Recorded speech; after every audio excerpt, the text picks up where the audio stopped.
and start off this weekly live stream as soon as it says we're live. Okay, welcome back, everybody. Another Sunday market outlook. This is our weekly market outlook to show you guys our top trade ideas, weekly news, and of course, some of the most important fundamental and data releases coming out for Forex traders and day traders alike. Make sure to hit like and subscribe on the stream. Why? Because look at me, I'm asking you nicely. And also because there's tons of value that's being dropped. I'm sitting here giving you guys all the sauce. And I would appreciate it. If you guys drop a quick like, subscribe. Of course, if you guys want access to our daily market, like our daily market briefing that we drop every single morning, there's a link in the description to subscribe. And of course, if you guys want to learn how to day trade, link in the description to the master class. Okay, I just asked our Zoom members here which model this is going to be. And of course, Jensen on top of the game. And so is Josh. Exactly. Model 2. So looking for the market to consolidate and hit the sell level. How is it going to look if it's going to fake down, fake up? So we have the buys right here. Well, first. There are 3 trades, and I'm going to be very quick today on this market outlook because I have some plans today. But you guys can see the consolidation right here. We're going to get a Model 1, okay? Then it's going to drop tomorrow. We're going to get a Model 2 buy. And then we're going to get sell 1.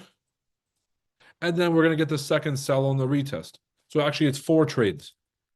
Okay, so can somebody read me back which trades that we're looking for this week?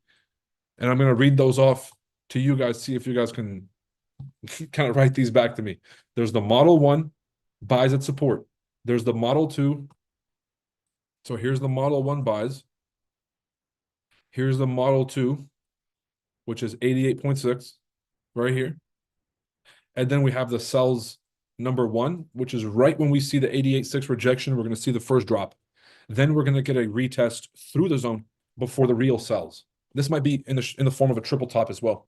Like, you know, it might be a double top or it might be a triple top. I'm going to go ahead and vote for probably a triple top, because whenever you get to a higher time frame resistance level, the market tends to kind of play around there more than usual. And so you'll have the first initial kind of fake outs where it looks like, oh, it's going to drop. Then it'll come all the way back, retest the zone, and then come back down. Okay, welcome everybody. A fresh week. It's May 18th, 2025. The former director of the FBI has just threatened our current president's life. Was JFK not enough? We have the latest here in terms of James Comey, the former FBI director, writing a very conspicuous Instagram post where this is a grown-ass man, the ex-FBI director, sat there on a beach and then rearranged some seashells in the form of arts and crafts, and then took a picture, and it said 8647. The term 86 meaning to kill somebody or get rid of someone, and 47 referring to Trump, the 47th president of the United States. And so he writes this as the FBI director, the leading law enforcement agency in the entire world, but let alone in America. And this guy is pretending not to know what 86 means. We got the latest on that straight from none other than the most reputable news source, fucking Greg Gutfeld. Okay, let's see what Greg has to say about Director Comey basically calling for an assassination attempt on the president. And then we'll also talk about Trump's Middle East endeavors, the latest on Ukraine and Russia, and we'll try to do it all in the next 10 minutes.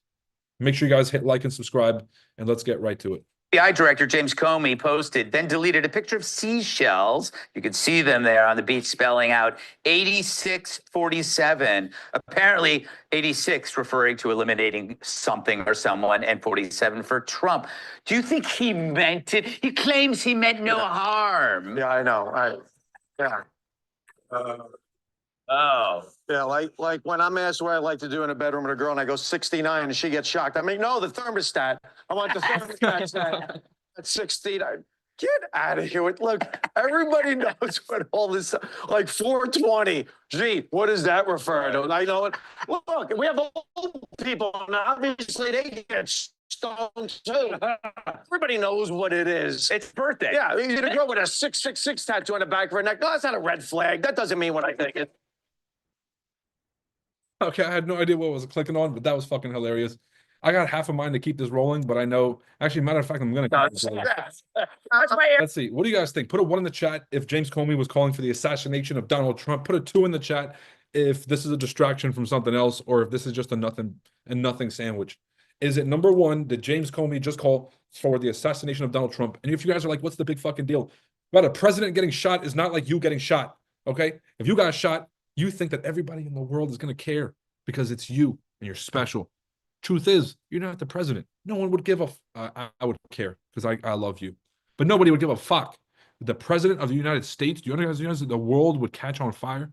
So this is obviously a pretty real thing. Now, if the guy who's like, you know what I'm saying, playing craps at the back of the local McDonald's says we should assassinate Trump, is it going to become a national story? No, because that guy also said that he could fly last week, and I saw him jump off the roof and just break his leg. So we can't take him serious. The FBI director, though, maybe we can take the FBI director seriously when he's making threats against our sitting fucking president, who he had beefs with for many years. I don't know. You guys tell me. Put 1, he meant it. Put 2 if he didn't mean it. If you guys are like, Roy, what does this have to do with markets? It took us 3 minutes for me to find the trades of the week. I'm going to take the buys tonight. In case you guys kind of missed the original hoopla here. We're going to take the buys tonight. And then I'm going to take the other buys. And then I'm going to take the sells. And this is basically about as simple as it's going to be.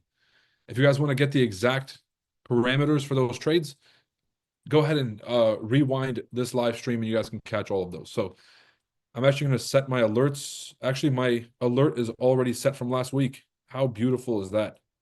My alert is already set from last week.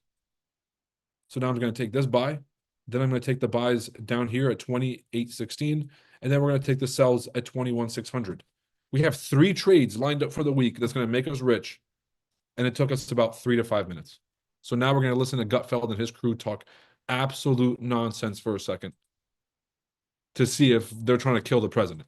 Area code. Yeah, no, that's not a crazy evil bitch. I'm sure she's fine. I still don't know what product 19 is, though. Wow. Cereal. What happened to the 18 other products? Hey, Emily, you guys don't remember product 19? No. Oh, Was it a cereal? It was a cereal. No All one right. knows I'm what- just gonna forget this ever happened. Emily, so you know what the media is doing now? The media so innocent. Right, and they're Media that spent a week on like Elon Musk saluting or calling everybody Nazis, everybody Hitler, are now saying, "Oh, look at them pounce over something so innocent." right, and they're always talking about who should know better. Yeah. The reality is that you would think the director of the FBI would look, I don't even like a post or something that I laugh at if I think, I'm always cognizant that I'm representing a bigger brand. I can't imagine the director of the FBI thinking that would go unnoticed until you tie in the fact that he too has written a book, and that too is coming out next week. So all he wants is publicity. He's also obsessed with seashells because he also posted a picture of Tariff for president with like even Ariel's weighing in for his 5 followers. At the end of the day, this guy is a quirky director who needs a comfort dog, by the way. So I don't think we should have been listening to him from the get-go. The only positive thing I think he's ever done is negatively impact Hillary Clinton's election, but she totally Yeah. did that on It her own also too. seems to me how sloppy they. No, I mean, he negatively impacted Hillary Clinton's election by releasing the report about her emails that had been deleted. But then he also said that nobody in a court of law would ever prosecute these crimes, and so that wasn't worth pursuing as an investigation. So it's kind of 50-50. I think he did cost Hillary Clinton the election, but I think she cost herself the election, if we're just going to be 100% honest here. Anyways, I guess we'll count that as a public service. Thank you, James Comey. All right, let's take a look around the horn here around all the different global assets. So first we have XRP. I guess if we're going to talk about XRP, we'll start with Bitcoin, because Bitcoin is the proxy for the greater crypto market. And so whatever Bitcoin is doing as a trend, typically the rest of the cryptocurrency market will follow. So we'll get up to the daily time frame here. We had a pretty nice dip starting back in January of this year, excuse me, basically since Trump took office. And then ever since Trump kind of started to find a sense of direction, look, Trump was elected, especially on the crypto front, Number one, he's going to boost the global economy, and crypto follows the greater business cycle. So if you guys look at the, fuck, I'm forgetting the name, the Bureau for Economic Projections. Let me see. Economic projections, business cycle. Oh, the NBER, the National Bureau of Economic Research. They're the ones who sort of look at the greater business cycle to see if we're in a peak or a trough. So if we're in a recession or an expansionary period, excuse me, or if we're in a recession or a regressive period, like where the economy is shrinking. And so, or a contractionary period. And so whenever the market's in expansion, whenever there's a lot of liquidity, so the Fed is lowering interest rates, money is easier to borrow, then you'll typically see cryptos rebound. So we've actually been seeing a bit of that. That's what Trump was elected on. On the second hand, Trump was also elected to get rid of Gary Gensler, the head of the SEC, who's been stifling crypto innovation and has led most of the crypto companies to leave America and go offshore. And so there's been a lot of like sort of prospects, and none of that has come true. Now, if you guys can see, April 2nd is when Bitcoin started to rebound, which was Liberation Day. That's the day that the tariffs started to come back into effect, which really started to kind of, I guess, reshape people's the market or capital investors, the biggest market participants and the largest capital allocators. This incentivized them to start reshaping their portfolios, reorganizing the way that they spend their money and the way they invest their money. And so I think that the risk appetite has gone up. So that's why we see the stock market booming and we see cryptos booming. But at the same time, it seems like cash is back to being trash because we also see commodities going up. So we've seen gold, silver, everything except for like food. So we saw beans, milk, orange juice, all that stuff is down. Coffee, sugar down. We saw metals go up. So typically it's either gold goes up or stocks go up. We're either trying to put our money in gold, kind of sit this one out, or we're going to put our money in stocks and take advantage of this high growth, high risk environment. Now, when cash is trash, you tend to see all assets go up, including commodities and equities. And so that's kind of the environment we've been seeing since April 2nd. And I think that's going to be, it's set to continue. So anyways, Bitcoin almost at the double top. We're almost at all-time highs. What's going to happen here is, for my Chart Addicts members, is you're going to take out your Fibonacci tool, go ahead and draw it from the top to the bottom, and you guys can see exactly what I'm looking at. Members, what do we expect to see here? Give me like word for word which price Bitcoin is going to move to. I want you guys to have the same predictive ability that I do, because it's a cool fucking party trick at parties. So people love it. They said, Roy, how did you know that this was going to do this? And I'll say, oh, I can read the future. And I want you guys to be able to do the same. So members, tell me, what do we expect to see here on Bitcoin? And if I don't get full responses, I'm going to end the stream expeditiously. Okay? Let's see. And somebody on YouTube, since you guys have taken the masterclass, you tell me. And if you answer it faster than our members, I'll give you a free coaching session. Let's see.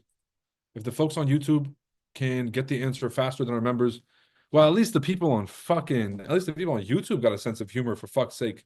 All I see is laughing emojis on here. Maybe I should read the comments more often. The PED report earnings, but what? With no debt, with penalty of cash, bank interest, 64K profit. What the fuck, bro? You made me read one too many words, and it was all for nothing. Okay? Dabo, good to see you. Tony Gold, good to see you. Niran, welcome back at it. All right, we got Tarantino 86. Welcome back. Welcome back. Welcome back. Well, looks like our members beat you guys to it. 886 pull back to the 38, then pop. Beautiful. Actually, Josh, I think, has a little bit more accurate. I would actually like to see 61 and continuation. But most of you guys kind of got the gist, which is we're at the 88. We're seeing a double top rejection. And we're going to get this retest in. So if you guys have been sitting on a ton of cash and you're asking yourself when to get into the crypto market, you got about 2 weeks, maybe 3, depending on how generous the market is being. You can kind of count the candles and say, okay, how long has the market been consolidating at the 88 so far? So we see 1, 2, 3, 4, 5, 6, 7, 8, 9, 10 days. 10 days. But the pump to the upside, these impulses, it was only 1 day and 2 days. So this previous bullish impulse was only 2 days. Then we look at this impulse over here, 1, 2, and 3. The second day was just honestly an indecision candle or like an accumulation candle. And so the pumps up and the pumps down are going to take about 1 or 2 days. And then it's going to sit around at a specific level where it consolidates for, let's say, a week, and then it will continue to the upside. And so if you guys want to kind of gauge how long of a chance do you have to buy stocks at this discount or to buy cryptos at a discount, you can kind of just look at the impulse. This push down could take 1 or 2 days, but the actual accumulation period is about 7 to 9 days.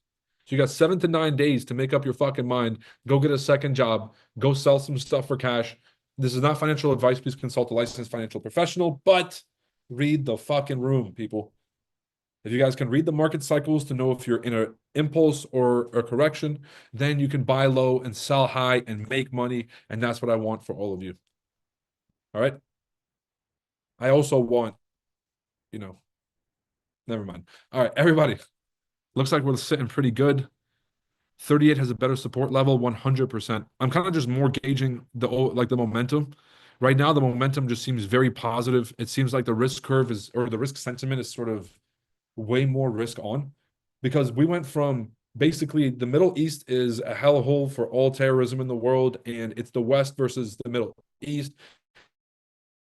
And from the Middle East perspective, the rest of the world is combined, and there's been a lot of contention. Then there's Russia and all stuff. In the span of a week, Trump has basically gone side by side with everybody we thought were going to be in World War III with. And he's kind of just like de-escalated the entire global, like this tension, where when you don't talk to each other, when you don't talk to an adversarial person, you guys ever had a fight with a family member and you didn't speak for a while? You know it doesn't get better with the lack of communication. It only gets worse. And so the fact that as soon as you open the conversation up, things tend to get way more calm. Everybody at the dinner table tends to chill out a little bit. And so that's what's happening, is the rest of the world's kind of like, at the dinner table being like, okay, things are a lot more optimistic. Money is moving off the sideline, out of treasuries, out of cash, and back into the game. And so this level of optimism and this level of sort of like people trying to pump their money into the markets, this is going to lead to crypto and stocks booming. And so that's why I would love to get a fucking $87,000 Bitcoin, but I'm sitting on a little bit of cash myself waiting for the next drop. And so I'm praying that happens. But of course, prayer is not a strategy.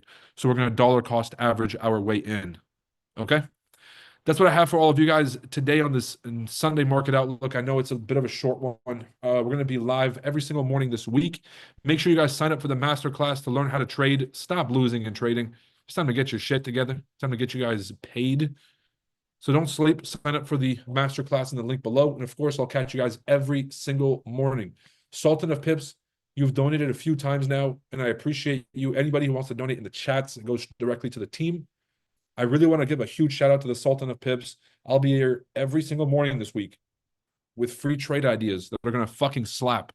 And I'll do it for fun because I'm fucking hilarious. And if I got to hear these jokes in my own head, you guys got to hear them too.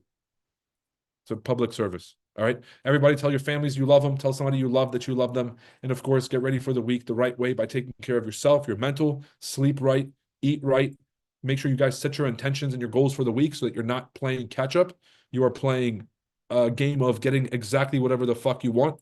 And if you do that, you're going to have the most amazing week. It only takes one week can turn your whole year around, people. One decision can turn your whole year around.